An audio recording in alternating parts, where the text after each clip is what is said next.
your set. What you think of that? Bone was before. Now your body hit the flow. Hear a thump and a bump. I ain't feeling so the slump. Ain't no creeping in the motherfucking dungeon. This I know. Sniff and blow, making all this fucking dough. Ain't no creeping in the motherfucking dungeon. Bitch, you dumb. Ain't no fun. Pull the trigger on that gun. Ain't no creeping in the motherfucking dungeon. Fucking dungeon. Ain't no creeping in the motherfucking dungeon. Fucking dungeon. Ain't no. What is up, legends? It's Mark here, and we live, baby. What is going on? In today's live, we're going to be talking about 16 ways for you to increase your AOV faster than you last in bed, which that'll be pretty easy, you know? You got some shit to work on yourself. Hopefully it doesn't get taken down for that. It's good to see y'all, man. Hope you're having a good day. Let me know where you're listening in from around the world. Type it in the chat. Let's get it popping. Let's have a good time. Have some fun. Let's make some money in the process. I mean, that's what life is all about, right? Have fun, make money, change lives. Run more ads. Fuck. All right, let's see what we got today. Who we got? It's been a minute since I've been live, man. It's good to see you guys. It's been a hot second. Who we got in the building today? Matthew from Canada. What's good? Devin said faster than 15 seconds. Brother, you might want to get that looked at. Actually, I may have made a mistake on this title. I'm going to be doing all of you a compliment. I have an hour set aside.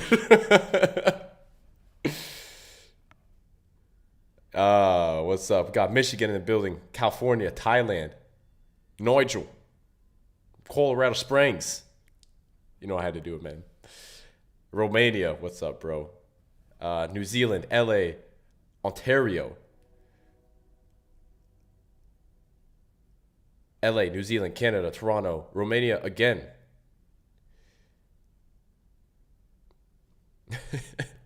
Guys gotta run more ads, man. Run more ads. That'll solve all your problems in life. By the way, before we get into how to increase your AOV so you can make more money and change your life and run more ads, and also run more ads, I am hosting the Elite Mastermind here in Miami with my partner, Alex. This is one of the best e-com rooms that you could possibly be in if you're doing over 7 figures a year. This is not an event for beginners, full transparency. But if you like my stuff, if you want to learn some super top secret sauce around scaling your ads, especially with AI, because that's going to be what I'm speaking about. Going to give away some stuff I've never given away before. Anyways, link in the description if you want to check that out. I think it's the second link down there. So I hope to see you there. If not, you're missing out. And I'll see you next time. I'll see you on the next one. We've got Poland in the building. I learned a new word in Polish. What was it? Fuck. Kurwa masz. Something like that. Anyways, we got Netherlands in the building. Norway. Man, this is going to be fun, dude. This is going to be fun. All right, let's get into it. Let's have some fun. I'll do a little bit of Q&A at the end, guys, but really I made this board here because, with all due respect, you guys kind of suck at optimizing your AOV. Just kidding. You guys are so good. 10 out of 10. No way you could possibly improve. Also kidding. All right, let's get into it. So when I think about average order value, maximizing it, I kind of like to group it into 2 buckets, right? You basically have ways that you can increase what I call your pre-purchase AOV. So these are going to be things that are added to your cart, different offers, ways to overall get people to spend more, get your customers to spend more money with you before they even actually purchase. And then on the other hand, of course, we have post-purchase average order maximization, which typically actually in many of my offers, more of the AOV contribution is actually coming from, wow, that pencil sucks. It's actually coming from post-purchase, not pre-purchase, but I'll get to that in a second. Pre-purchase can still be very valuable, especially if you're only running on Shopify, because let me just get this out the way once. I love Shopify, love running on Shopify. I also love funnels, man. I love funnels. Fuck, funnels are so great. Running on Funnelish, running on Checkout Champ, running on whatever funnel platform you enjoy the most. It opens up a lot of possibilities, specifically with post-purchase. That's like if I had one complaint about Shopify, it is that the customizability of your post-purchase customer experience is extremely limited. All right, so let's get into pre-purchase first. Number one, simply having a better offer. What do I mean by that, right? A lot of you, when it comes to selling your products on the internet, you basically think that there's only one way to do it, and that's just for a customer to buy one thing, one product. And you don't even think about adding any type of quantity discounts. You don't think about bundles. You don't think about anything. When I say better offer, that's ultimately what I mean. Like when people are going and buying from your store, what else are they getting? Because you have a singular product and then you have an offer. The whole concept of offer, by the way, this was actually taken from the pre-internet days of direct response marketing, when you'd bring a new offering to a market. So offering, the word offer comes from the word offering. And you basically would have a product and you build an offering around it, and then you bring it to the public and they would hopefully purchase. So that's, little direct response history of the day. But typically what people will do is, in order to sweeten the deal of buying from a business for the first time, there's other things that you can add in there to make the offer sweeter. All right. Most simple and basic example of a better offer would just be a simple BOGO, right? Buy one, get one free. You can also do buy two, get two. You can also do actually another thing that I have on this list, which is you buy the product and then you get there's some acronym for this. If you guys know it, please type it in the chat because I totally forgot it. It's something along the lines of FGP, which is free gift with purchase. Whatever your offer is, the sweeter that you can make it, the more value that you can bring people in that first transaction. Not only are they more likely to come back again, which is going to increase your LTV, but they're more likely to buy from you, period, because you create an irresistible offer, right? That word is like, you probably know it from somebody like Alex Hormozy, but irresistible offers came way before that. And it's basically, all right, this is the main product. How can I stack all these other additional value adds to my offer to make it irresistible? That's what you could do. I had a call inside of BBA today, and I was kind of going over the numbers of one of our students in there. He literally went from being unprofitable to profitable at, it was at a relatively low scale, but still profit nonetheless. You'll take it. Simply by tweaking his offer. That's it. That's the only change that he made. Same ad, same lander, just a different offer. So it can have a significant impact on your average order value. All right. Number two, adding order bumps. If you know what order bumps are, just type in the chat, say the word GWP. Yes, thank you. Whoever said that. Dude, you have no idea how long I've been looking for that acronym. It took way too long. GWP, gift with purchase. Thank you. Order bumps. So when order bumps are defined as additional products that you can offer specifically on the checkout page, right? So if you were to go to your checkout page, and it probably looks, let's just say it looks a little something like this. Obviously not as good. Can't look quite this good. But you got your let's say checkout box here. And typically there's a little something directly beneath that looks like this. And there'll be a little checkbox that you can check. And then it'll say like, do you want to add this XYZ to your order for $47 only today? Inside of this XYZ, you'll be able to do ABC and 1, 2, 3 and 1, 2, 3 and ABC and ABC in order to achieve your ultimate goal outcome 10 times faster, 10 times easier in a fraction of the time. That's essentially what encompasses an order bump. The cool part is you don't even need to have one of these. In fact, you can have multiple order bumps on your page. Now, like I said, with Shopify, this is relatively limited.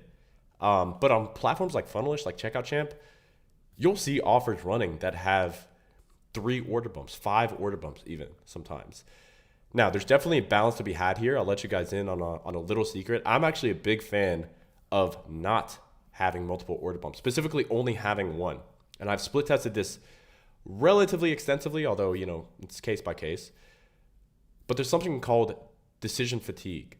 The more decisions that you make your customer make, the more that they're likely to choose none of them. So humans, like as a law of psychology, we think we really enjoy the process of having multiple options, right? We like to go to Baskin-Robbins, 31 different flavors of ice cream. This is a bad example because your fat ass is going to eat ice cream anyways.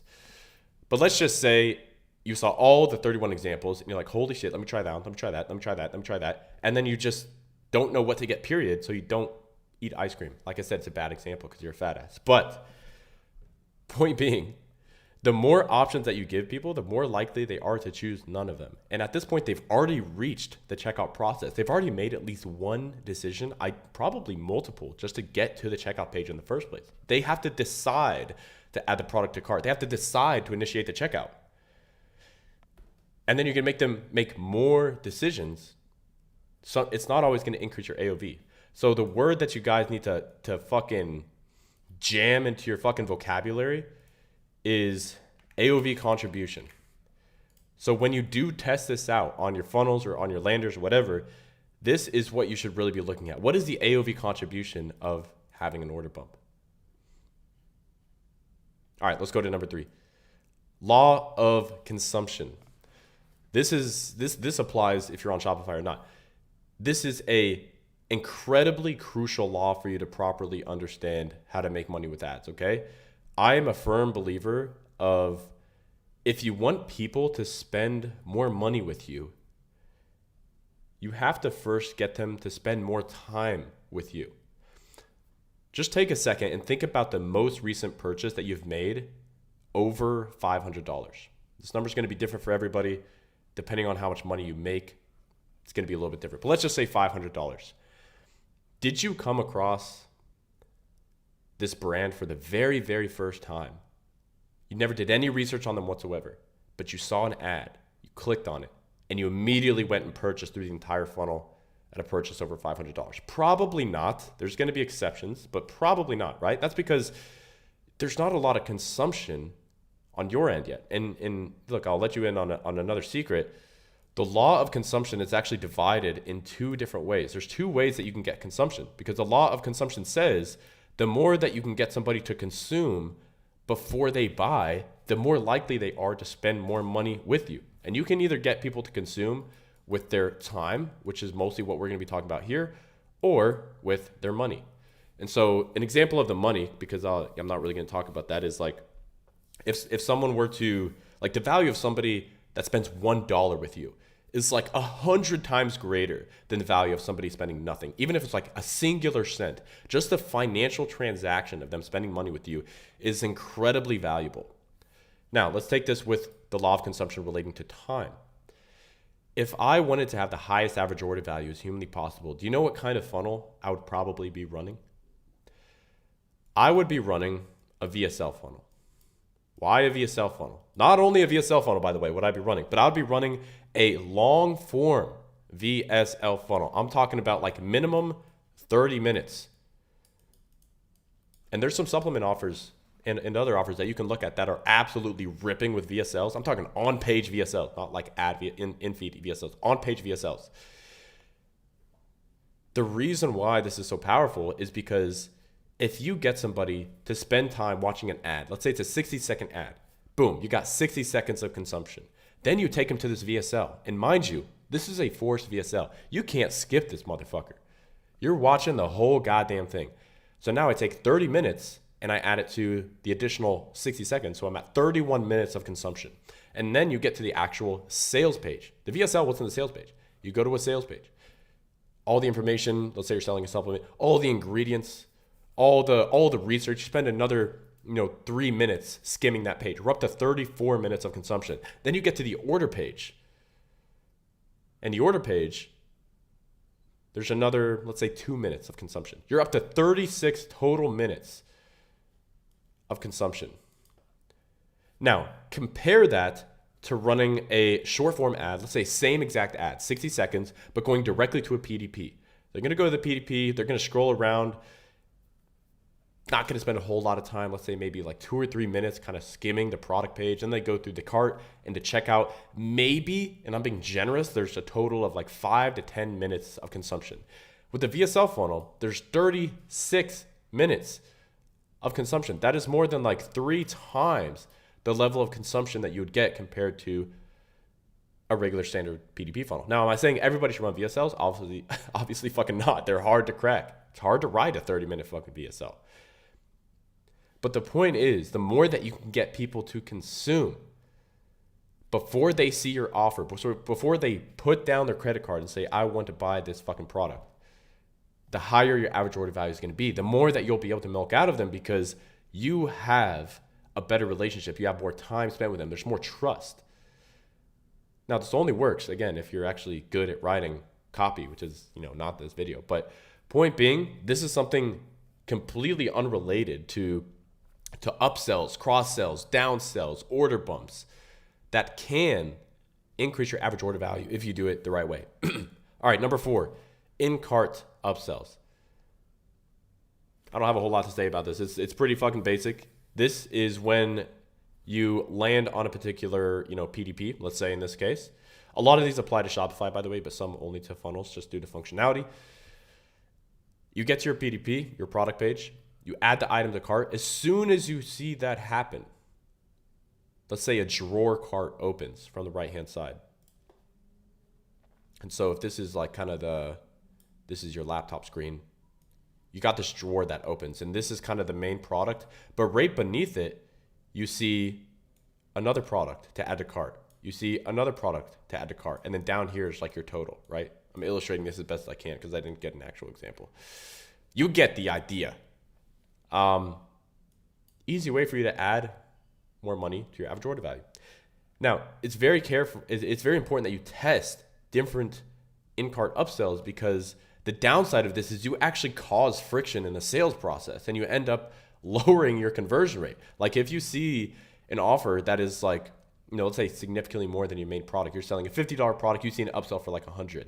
That could actually be an obstacle in between your customer and or the potential customer and the customer actually putting down the credit card and buying. So you have to do some testing here to make sure that you don't end up fucking your conversion rate with these in-cart upsells. All right, number 5 is going to be shipping options.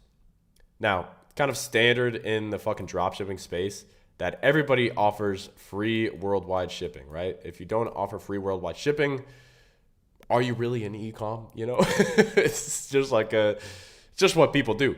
But this is something to be tested because, for example, you can easily go from doing free worldwide shipping to having 3 to 5 different options for expedited shipping. And I don't know about you guys, but I make some money. I make a little bit of money, man. I make a little bit of money on the internet. My favorite part of making money is I can totally, with no reason whatsoever, pick the most expedited shipping option, even when I have absolutely zero reason to actually do that. The amount of joy that it gives me to get my product in one day, when there's absolutely zero logical reason for that to be necessary, brings me so much joy. That's why I got rich in the first place, man. I was never allowed to get expedited shipping growing up, but I want the next day shipping. I want you to fucking fly that shit from China, private jet, put it in a fucking B-2 stealth bomber if you have to. I want my product now. I'm American. I want it now. Fuck. All right, number 6. Number 6 is tips, and you may think I'm joking when I say this, but if you simply add a tip box on your checkout, people will tip you. I don't personally think there's anything unethical about this. It's not required, but simply adding a little tip jar in the same way that they have in fucking Starbucks, you can make a good amount of extra money. I've heard stories, this hasn't happened to me personally, but I've heard stories of people adding the tip and it adds like 10% to their fucking average order value. I'm sorry, not their average order value. Their sales, period. I mean, also to the average order value, but to their sales. Imagine you do nothing. You change nothing. You just add a little tip box. This is crazy. All right, number 7. Number 7 is actually GWP, is what I was referencing earlier. And shout out to whoever said it for giving me that acronym, because I unfortunately have the memory of a potato. But this is, it's fucking straightforward, guys. I mean, it's a free gift with the offer, you know? I actually think that this works best, and especially for your margins, if the free gift is actually, you know, something else on this list that I'm going to get to, but it's actually a digital product, right? Costs you absolutely nothing to fulfill. Just a simple, you know, PDF guide on how to achieve their outcome faster or achieve their outcome through another mechanism. It can just make it much more of a simple no-brainer, right? This is all about creating that irresistible offer. And you can package digital products with your offer to make it more irresistible, right? Very simple, very easy way to increase your average order value. Number 8, quantity breaks. This is another thing that is actually factored into, get up here, come on, fucking, factored into a better offer, right? So quantity breaks is just a fancy way to say the more you buy, the more you save, right? This is, I don't even know where this originated from, actually. I should do some research on that, but it's very simple, right? The more products that you're able to buy, the more that you can save. You can package this into a BOGO, or buy 2, get 2, or buy 3, get 3, or you can just have a simple quantity breaks. If you buy 2, you get them for the same price, right? You can do that. Or you can also do buy 1, get 1 50% off, buy 2, get 1 free. There's so much to do with the, you know, the offer structuring. I should do a whole fucking video on that, because it really can have a significant impact on your average order value, specifically your pre-purchase average order value, right? All right, let's go to number 9. Subscriptions. Now, this technically doesn't actually increase your average order value. I just stuck it in because I want you guys to get some real value here. But with subscriptions specifically, what this means, if you don't already fucking know, is subscriptions is getting somebody to buy from you on a recurring basis. Who would have thought subscriptions would be so complex to understand? But the reason why I included this in here is because, number 1, I know it can provide a lot of value to a lot of people in here. But not only that, it can increase your LTV. So not only your average order value, but your lifetime value as well.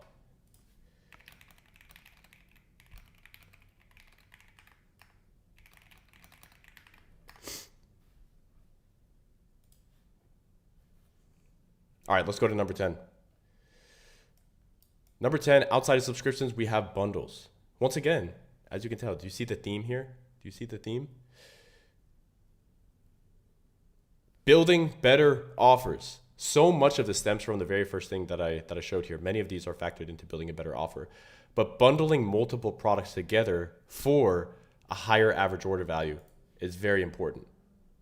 Very, very important, and can easily increase your average order value. Number 11 on this list, because I don't think that needs a lot of explaining, is adding the digital product.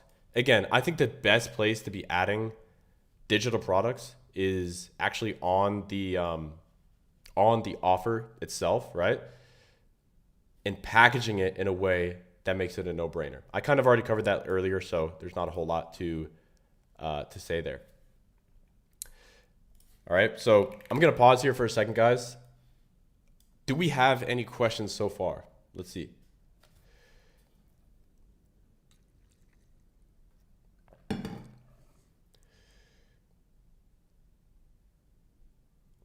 Question from Yumi, but who watches VSLs until the end? It's so hard to hold someone for 30 minutes. Listen, brother, I'll let you in on a little secret that the direct response world doesn't want you to know. People have been saying that for literally since the inception of direct response. They're like, who is really going to read something that long? Who is really going to watch something that long? Who is really going to do X, Y, Z for that long?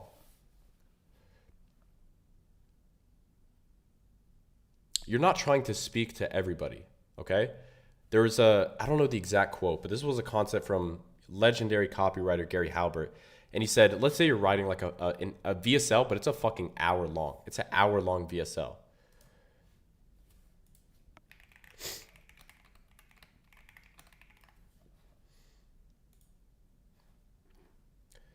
If you're about 30 minutes through this particular VSL, right? What is the consumption curve going to look like for this video sales letter? It's going to look like this. It's going to be, what would this be? Logarithmic curve? It's going to look exactly like this.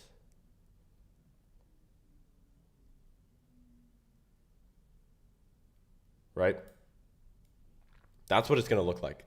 Let's say at like 45 minutes in the 60-minute long VSL, this is where you're at, right? You're at this point right here.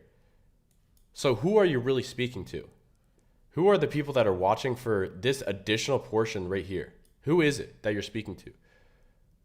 Well, clearly, you're speaking to the people that have been watching for 45 minutes. A good portion of those people could buy, and they just need one more objection to be overcome before they buy.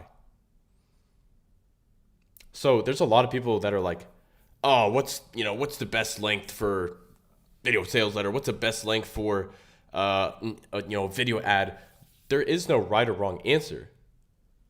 You should make your sales message, I should say, just about as long as it needs to be for you to fully handle every single objection, for you to fully deliver your message, for you to fully cover your story.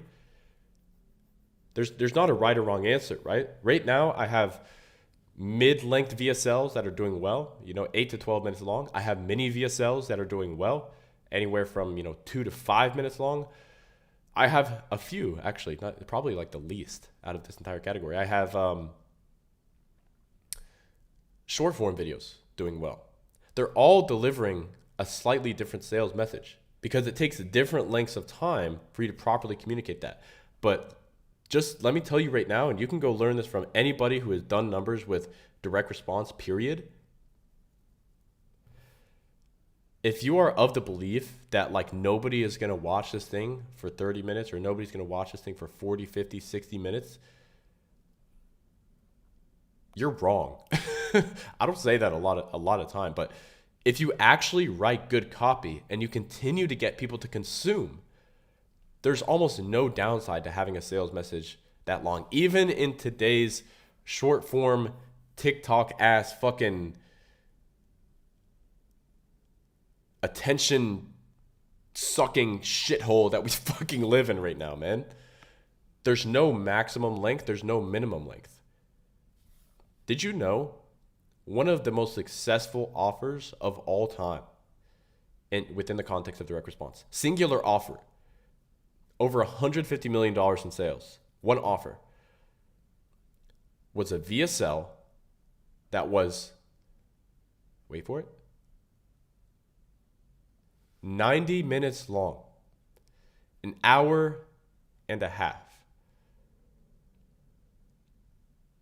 One of the most successful offers in history. 90 fucking minutes long. Can you believe that? And then after they ripped the VSL, like ripped as in like did a ton of volume, they also turned it into a physical sales letter, almost like a pamphlet, and started to conquer direct mail. It was insane. I wasn't really, I was very young at the time. I didn't even know what the response was. But that is a that is a fact. That's a fact. All right, let's move on. So let's go into the post-purchase side, right? What are some post-purchase ways that you can increase your average order value?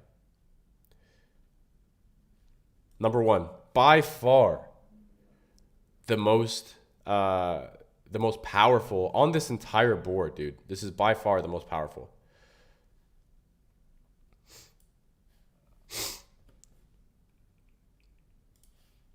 And that is post-purchase upsells, all right? Post-purchase upsells.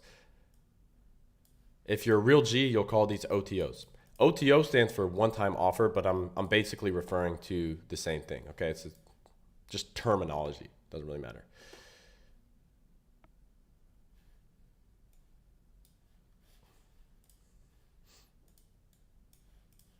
Now, all a post-purchase upsell really is, and I'll draw this out for you guys, for those who don't know. For those who do know, bear with me for a second. So let's say you go through the entire, this is why I'm a big fan of funnels for this reason right here. You go through the entire purchase process, and this dotted line represents people actually putting in their credit card information and buying. The immediate thing you want to do after this is show them an additional offer called an OTO, a one-time offer, meaning this page is basically positioned as, hey, cool, you just bought this new product. This new offer I'm going to be showing you, you'll probably never see again, which is true. That's not a lie. They'll probably never see that offer again. So there's nothing unethical about doing this and delivering more value to your customers. Now, if you try to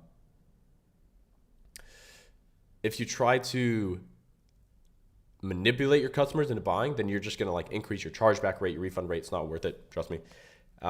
So point being, this step right here, like after they actually purchase, this is the one step in your funnel, time and time again, that has the highest AOV contribution out of any step in your entire funnel, only with the exception of the actual like product itself, right?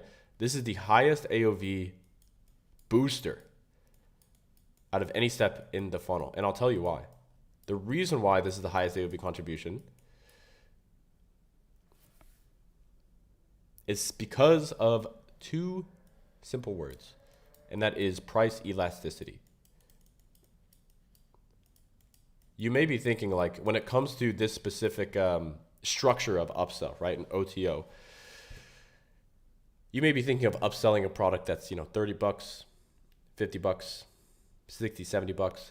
This is actually the step in your funnel where you should have your most expensive product, ideally, because of the price elasticity. This is a concept I learned from one of my mentors, by the way.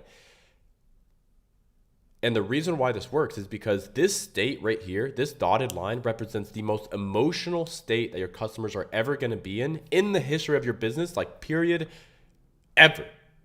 They just put down their credit card information, sensitive information. They just put their trust in you. And now you have the opportunity to deliver more value to them in the form of an upsell. And of course, they can always decline the upsell if it's not something that they believe has a high enough perceived value or high enough justification to purchase. But let me tell you, you can have products with price elasticity in this specific funnel step that is, I've heard people say as high as 100x. I've actually heard people say as high as 1000x, but in e-commerce, I think that's a little bit unrealistic. I'm going to say at least 10x the price of your front end product. So let's do some math, all right? Let's say you're selling a product that on the front end is $50. All right, you go through the whole, in-cart upsells. They put down their credit card, they purchase, and they're hit with an OTO. They're hit with one of these pages. You can sell a product on this next step for as expensive while still having good AOV contribution of up to $500. You actually can do way more than 10. You could do 100x if you have like a high ticket product, for example, and make that 5,000. But let's just say 500 in this case.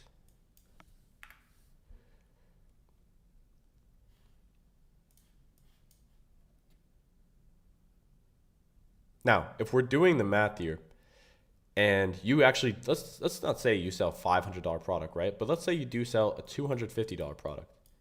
You might be like, God damn, Mark, that's a big jump. Well, you may think that way, but it's all in how you position it, right? Because the best way to structure OTOs is exactly like this. There's really two ways. Like, I'm kind of going down the rabbit hole, but I promise you this is going to be like one of the most valuable parts of this video. There's two ways to structure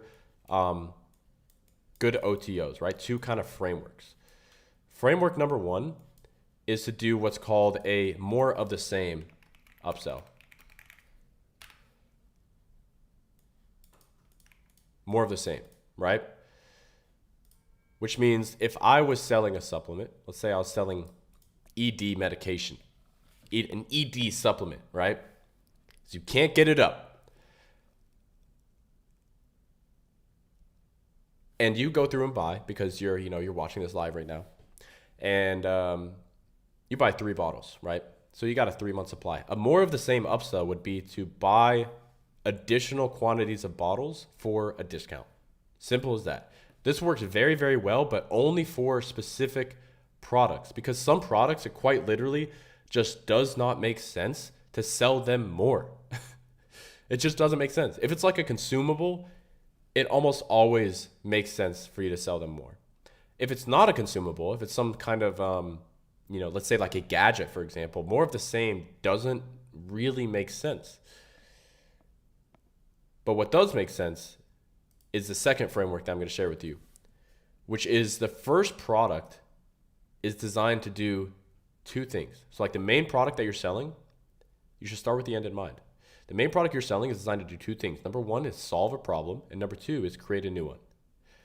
So the second framework is to solve the new problem created by your front-end product.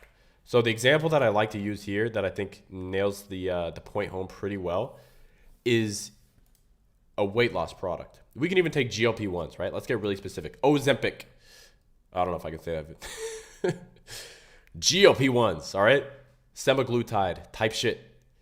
And this has a very, very clear outcome and a very clear problem that is solved, right? You take a GLP-1 with the goal of losing weight. Very simple, right? Now, what is the next problem? And this is completely hypothetical, right? This isn't actually like what you'd be selling in this case. I'm going to make some things up for the example purposes. You sell the GLP-1. You get people to lose weight. It's an effective product. All types of downsides, sure, but it is effective. What is the next problem that's created as a result of losing weight? Somebody type it in the chat right now. There's going to be a little delay because there always is. But if somebody loses weight, what is the next consecutive problem that is created as a result of losing weight? You may think you lose weight and then you have no problems. That's not actually true. What's the next problem that's created? Type it in the chat.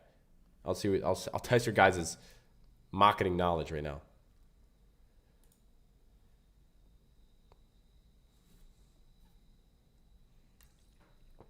Matthew said, keeping the weight off. AK said, outfit. Rehan said, new clothes. What else? Muscle. Body dysmorphia. Keeping off, outfit, lose muscle, maintaining good weight. Okay, so skin. There's probably actually a few right answers here. I think the best answer is exactly what Matthew said, which is keeping the weight off, right? What good is it for you to lose weight if you just fucking gain it all back, right? And imagine like the copy that you can write in an OTO knowing this framework. Like this is why like OTO VSLs are some of my favorite fucking VSLs to write. Also some of the most impactful ones, right? Because you can take all these emotions, all these incredible emotions associated with the outcome that they had of the front end product, in this case, losing weight. And you can paint this picture of what it's like for them to lose weight and then rip it away. So you get them in the state of feeling as though they actually have lost the weight, and then you just completely remove it and they're back to their old fat self. That delta, that change in emotional state is incredibly strong. And you use that emotion, you channel that emotion into selling the next consecutive product, which let's say in this case is another supplement that's designed for you to keep the weight off. You know, maybe it's like a metabolism related, whatever the fuck. I don't know. It's all bullshit. But you get the idea, right? This is just example purposes. So this is a very, very good framework for you to use to construct these OTOs, okay? By the way, if for the people that are watching this shit right now and actually just heard that, if you apply this, I can't guarantee you're going to make money, but this is probably the most valuable section of this entire call, and the people that actually listen to it and more importantly apply it will make a lot of money. Okay, number 2, downsells, right? So I got to stop saying right. That's like a euphemism that I have. So after the OTO, right? After the OTO, you're going to have a percentage of people that say yes, and you're going to have a percentage of people say no. For the percentage of people that say no to your OTO, are you just going to let them go to the next step?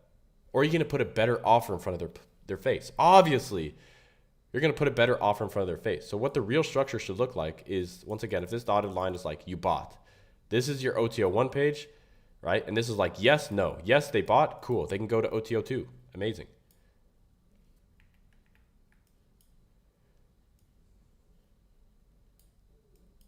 This is the yes path. Over here, let's say they said no. Now they're going to go to a downsell page for the same product at a discount. How many OTOs should I offer? That's totally up to you, bro. I do think there's a balance, because the way that I view marketing in general is that there is a balance to be had between direct response and brand. And they exist at opposite ends of the spectrum, right? And the heavier that you are into DR, into direct response, the more likely you are to compromise your brand. Because as an e-commerce brand, you want people to come back and buy from you more than once.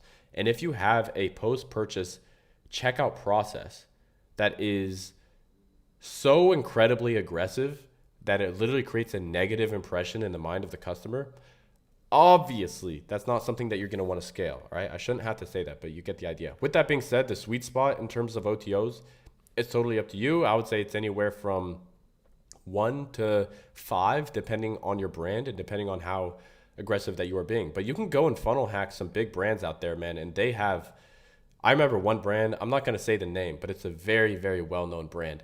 8 OTOs. 8 of them. It's like they're just trying to fucking jam your fucking throat with fucking upsell fucking pizza. You know, it's basically like that. My metaphors today are on point, right? I'm doing fucking good. Okay, number 3, call booking forms for outbound team to call. This is only going to apply to people that are probably doing over, 200 to 300K a month. But what you can do on the upsell path is actually get people to book a call. Book a call specifically with somebody on your customer service team. And when they do this, you can train your customer service team to not only speak to your customers and get incredible fucking feedback for your ads. Holy shit. You can take the fucking transcripts and feed them to AI. Oh my God. But you can also just get them to book a call and upsell them additional products. Right? It's as simple as that. It works incredibly well, but like I said, there's like a big caveat, which is doesn't really make sense for you to do this until you're doing over 300K a month. But there are some brands out there, once again, that I could name names, but they literally have like 20 to 30% of all of their revenue coming from their outbound team. It's incredible. All right, let's move on to number 4. Now, this is specifically if you're only on Shopify and you're totally against using funnels. It's up to you. But you can use an app like Upcart to customize your post-purchase upsell process. Like I said, there's a lot of limitations with this, but if you are on Shopify and you're totally against doing OTOs in general, Upcart is a solid option for post-purchase upsell. It's just not going to be as much flexibility. You can't edit the page as much as you want. You don't have like that you do have like one-click ability, but there's just a lot of limitations. And once you run it, you'll get what I mean. Number 5 and final thing on the list of the 16 ways to increase your AOV is going to be your backend email and SMS, specifically automations that are sent out immediately after you purchase that are basically within your purchase confirmation email that says, by the way, before we finish packing your order, do you want to add XYZ to your order for like 50% off, right? You always want to attach a good offer to it typically, but you can send this via email and SMS and typically get an even greater portion of people to add more items to the cart. Technically, it's still part of one order, right? That's why I put it under the AOV and not LTV game. Technically still part of the same order because it actually will be shipped out in the same box, right? So that's all I have for you guys today. We'll hop into a quick Q&A, but hopefully this was helpful. I don't know anybody else that talks about this shit, man. I'll be honest. But, that's why I do it. All right. What questions y'all got? Let's rip a few. Let's have some fun. And, I got about, like 10 minutes or so. All right. If starting a new product, when would you start adding OTO? I'm on day 6 right now. I'm not sure if I should focus on it. Dude, generally speaking, man, I think that it is best for you to not go the route of funnels in general, which I'm including OTOs in funnels until you're at least at $1,000 a day. Like at least at $1,000 a day. Absolute minimum. when you're there, then you can work on building out the funnels. Unless you already have like really, really extensive marketing experience, then you can bypass it. Like for me, I'm not going to wait till 1K day. I'll do 1K day like in the first few hours of a new launch. So doesn't really apply in this case because I have a lot of experience. I go straight to funnels every single time. But for beginners, I always recommend, waiting a little bit on the funnels. Daniel, you're a G mark. Thank you, bro. Appreciate it. Thanks for being here. Let's see. Who else we got? Where VSL, do you leave controls active? Also, do you have CTA button visible throughout the duration of the VSL? Does it pop up later in the VSL? If you're doing a forced VSL, dude, which is typically what most people are doing, the button should not be popping up until you have the offer, until you price drop, essentially. Then you have the call to action button, the offer stack, everything. But yeah, there's quite a delay. So people literally will watch the video for 30 plus minutes and see nothing. Mark, since Andromeda dropped on Facebook, is there anything to know? Yeah, I would say, definitely still venturing more into account consolidation. CBOs working better than usual. The cost per result goal for creative testing is working relatively well. It's actually beating our regular creative testing campaign structure. But the main thing, dude, is, this ratio when it comes to like creative testing, the ratio typically that I'll teach people is like you want to have kind of an 80-20, where 80% is going to be basically iterations, variations of your top performer. And then 20% is going to be new customers. Basically, what you want to do is like fucking flippies. At least get like 50% new concepts. That's the main thing. Like Facebook generally is not favoring quite as much like these tiny little variation changes compared to even if it means fewer creatives tested, more variation and the difference from one creative to another. So instead of just like changing the avatar or changing the text on the image or the hook in the video, make more drastic changes. So that's probably the biggest thing there. Also, Zeno hit $1,100 today. Let's fucking go, dude. Congrats. Day 6. That's beautiful.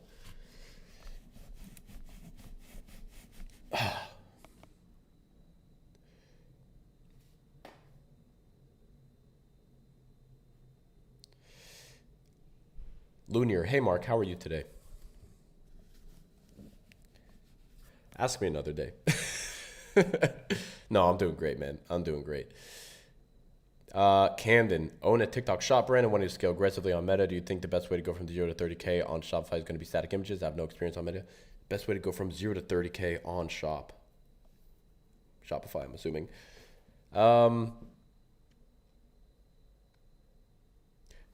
It's going to depend a little bit on your product, dude. There's a lot of like, I mentioned it today on my BBA call as well. There's a lot of like static image propaganda going around.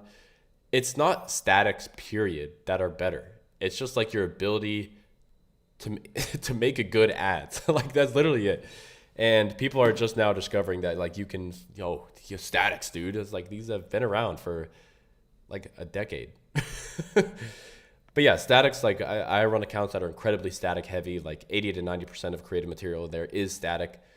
And you can iterate on them really quickly. You can find the messaging that converts really quickly. Overall, I'm quite bullish on static ads in general. So I just wouldn't view it as like this is the only way to do it, because it does depend also on the product that you're selling, right? I have some static images that are literally just like super direct offers, and they're destroying. Basic bitch images, direct offer, destroying. Next question.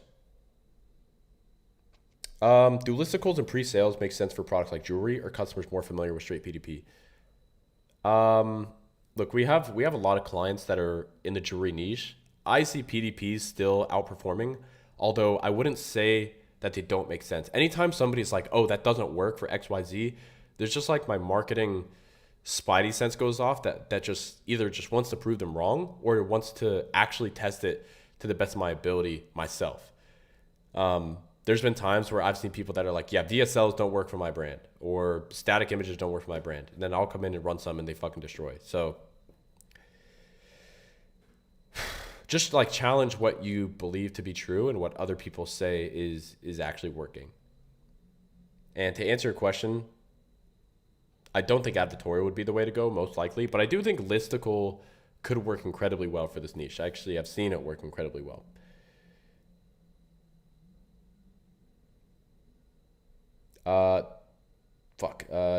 Dudis, with Get Hooked, have you thought about getting a few affiliates on a CPA basis? Absolutely, bro. If that's you, you can DM me on IG. Hey, Mark, would you recommend doing a hook test for statics? Absolutely, dude. I don't know if you mean, I don't know exactly what you're referring to. There's like a few different things. You could say hook test with statics as in the text is on the image and you're just testing the hook only, kind of like Nick Shackelford method that he mentioned a while back. Or you could be referring to the hook of the ad copy. But honestly, any of these would probably be worthwhile because they're all incredibly impactful.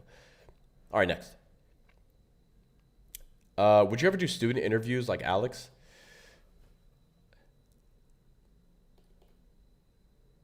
I've done a few interviews. I just haven't posted them publicly on my YouTube.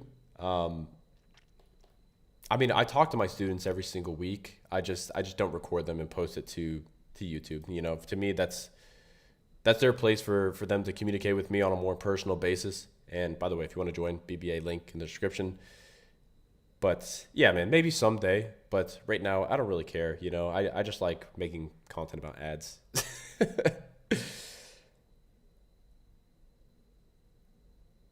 Does your 2024 Facebook ads video still work today? Yeah, 100%. That video, dude, is just like getting the foundations in place. And typically the foundation don't change outside of Facebook always changing the fucking UI. Other than that, it's about the same.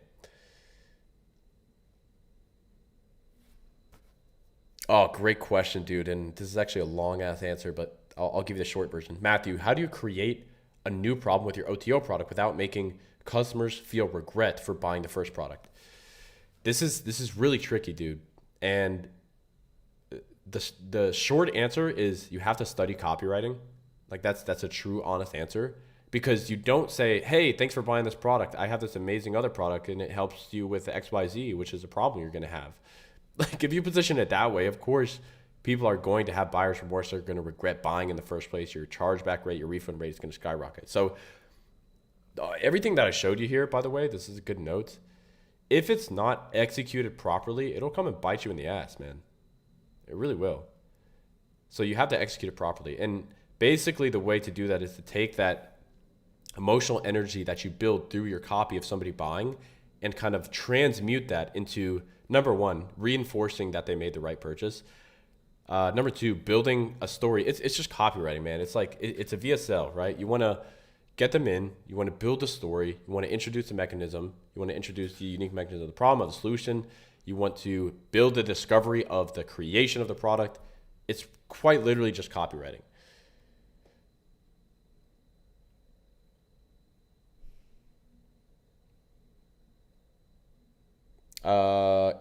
What if you scale too hard to 6K days and run out of capital for suppliers and ads in 1 week? Well, welcome to ecom, bro. You have cash flow issues, my friend. Fucking hell. What do? You ran out of capital? What else is there to do, bro? I mean, you may have to look, I'll tell you this, like cash flow with ecom, as you scale up, if you're not careful, it can definitely bite you in the ass. There's holds, there's payment processing fees, there's delays in processing. There's a lot of bad things that can happen, and that's a whole game in and of itself. I actually highly recommend you check out my man. He spoke at our last conference, Ron Shaw. He's the I don't know his official title. I believe he's the CEO of AOV, which is incredibly successful D2C brand. I highly recommend checking him out. But this guy is really good when it comes to payment and financing ops, because that's essentially what you're talking about here. So I'll check out some of his stuff, dude. He's really good. But next time you have to scale, like scaling fast, ironically, unless you have a really good infrastructure, it creates more headaches than it's actually worth. And it'll end up biting you in the ass. You'll end up losing all the money you thought you made scaling up fast. So it may seem really sexy. You know, like look at me. I went from like 0 to 6K a day. Cool. How much money is in your bank account? You know, it's like I'd rather scale a little bit more slowly with good cash flow, good stability, good infrastructure, than scale super fast, which again, I've done this. So I'm speaking from experience. I'm not like talking down to you. I would not recommend getting a loan, ideally, unless you can get an interest-free loan, which there are ways to do that. I don't like going into debt in general, man. Unless you have like a CFO on your team and you're doing significant volume, there's no reason to have cash flow issues just because your ego told you that you had to scale super fast, you know? Like there's just better ways of doing it. Craig, what's up, bro? Running a 4-minute VSL to PDP on a neutral offer works well. Is native image to problem advertorial the best next step? Yeah, I think that's a good next step. I mean, what you have is working pretty well, dude. I would also continue to test new VSLs, you know, continue to run split tests on your PDP. And I think you can do that really well.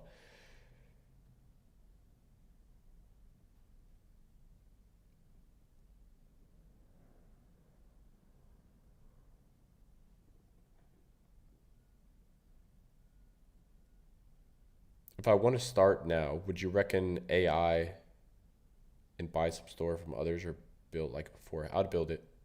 I mean, you can build it with AI, but I'd build it myself. I wouldn't buy it.